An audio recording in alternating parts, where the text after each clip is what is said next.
Les circuits urbains aux USA et la Formule 1. Je t'aime. Moi non plus. Bonjour à toutes et à tous et bienvenue dans ce nouveau podcast Un œil dans le rétro, retraçant aujourd'hui l'histoire parfois houleuse des circuits urbains américains.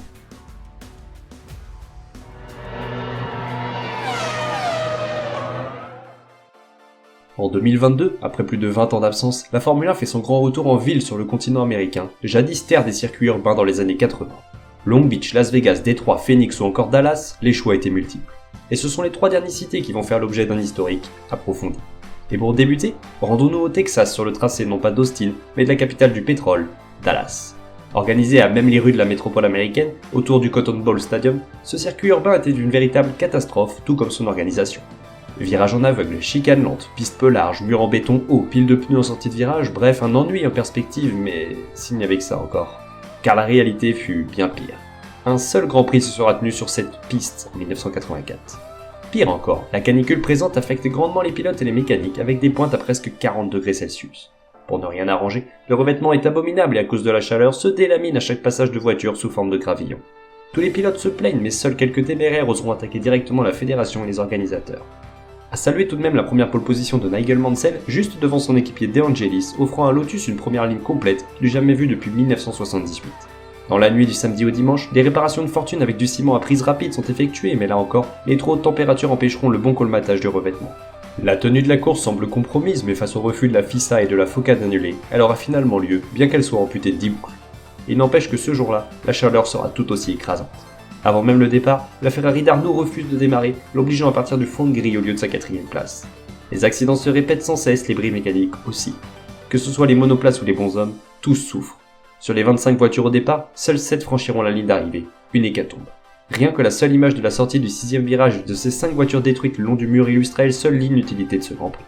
Après avoir évité un Mansell en perdition à plusieurs reprises, c'est finalement Keke Rosberg qui s'impose devant l'incroyable Arnaud et De Angelis.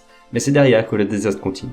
Alors qu'il heurte le muret en béton en sortie du dernier virage, le plus célèbre des moustachus casse sa boîte de vitesse. Poussé par un surplus d'adrénaline, l'Anglais sort de sa machine et entreprend de la pousser jusqu'à la ligne, mais après quelques mètres, boum, Mansell s'évanouit, écrasé par la chaleur asphyxiante du Texas. Bizarrement, la ville n'accueillera plus jamais la Formule 1. Étonnant.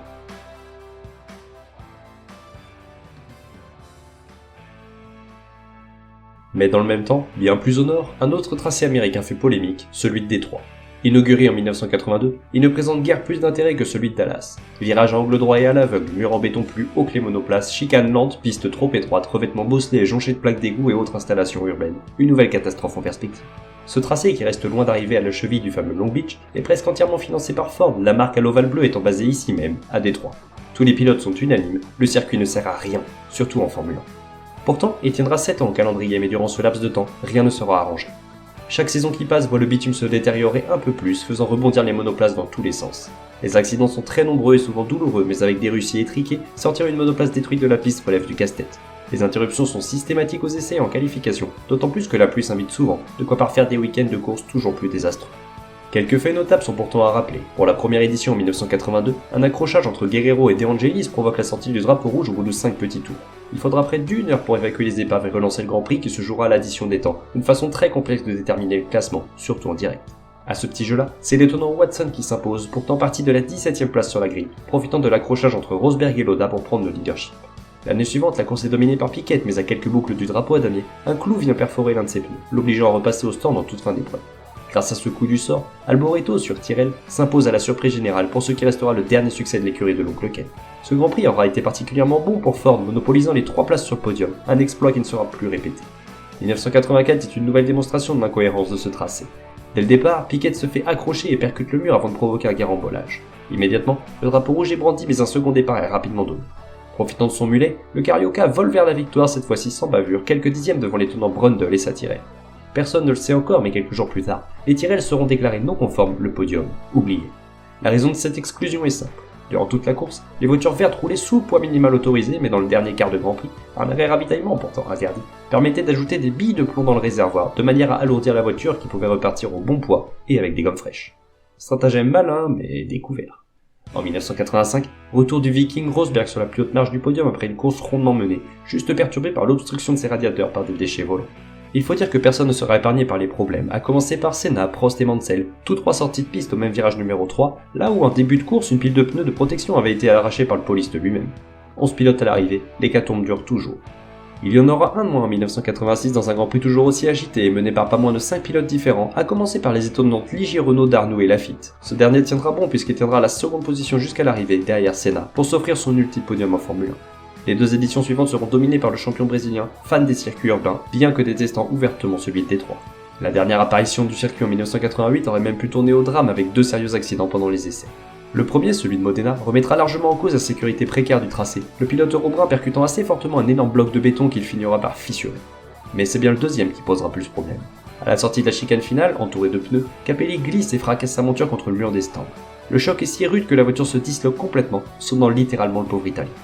Pire encore, une roue détachée s'envola vers les stands sûrement trop près de la piste et arracha de nombreux équipements tels que des ordinateurs, panneaux et autres écrans. Quelques blessés légers seront à répertorier. Cette fois, le coup de grâce est donné. Adieu Détroit.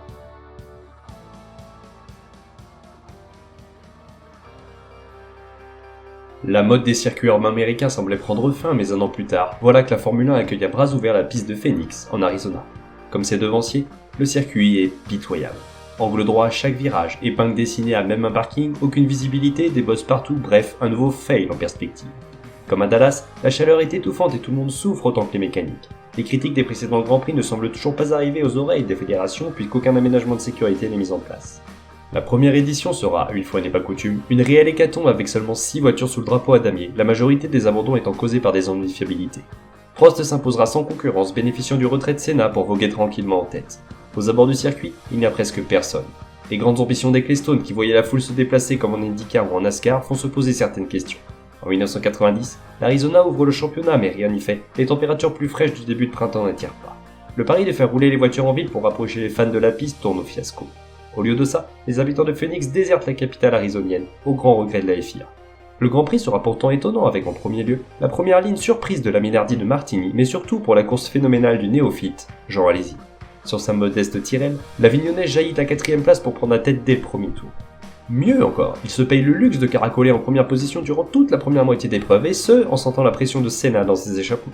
Ce n'est qu'au moyen d'une légère hésitation du Français que les places s'échangèrent. Reste que le pilote Tyrrell tiendra son rang et la 2ème place pour finalement échouer à moins de 8 secondes de la victoire. Voilà donc un premier podium prometteur pour l'avenir du jeune Jean. Pour 1991, il y a du changement, mais rien qui ne vaille vraiment le coup. Des enchaînements apparaissent, d'autres sont supprimés, l'épingle est remplacée par un virage pointu.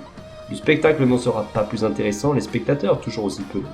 La course sera marquée par un spectaculaire accident entre Patrese, alors arrêté dans le mauvais sens en bord de piste, et Moreno sur Benetton.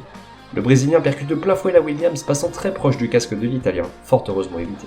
Senna l'emporte devant Prost et Piquet, un trio de champions qui viendra clore une époque révolue. Le tracé de Phoenix ne tiendra pas les 5 ans prévus par son contrat. Après cette course, les États-Unis disparaîtront du calendrier pendant 9 ans, avant le grand retour d'Indianapolis.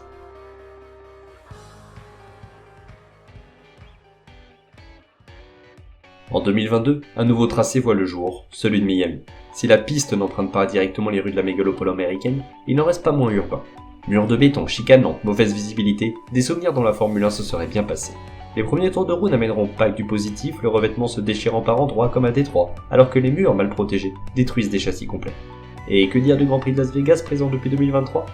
Ah, le rêve américain. Serait-ce un jour une réalité en Formule 1 ?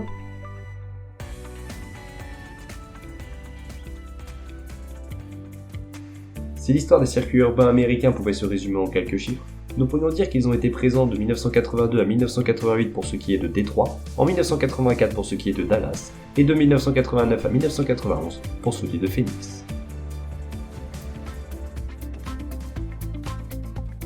Pour en savoir davantage sur toute l'histoire de la Formule 1, rendez-vous sur le site internet unoeildanslerétro 1.wixit.com/unoeildanslerétro, sur les pages Facebook et Instagram, et quant à moi je vous dis à très vite pour un nouveau coup d'œil dans le rétro.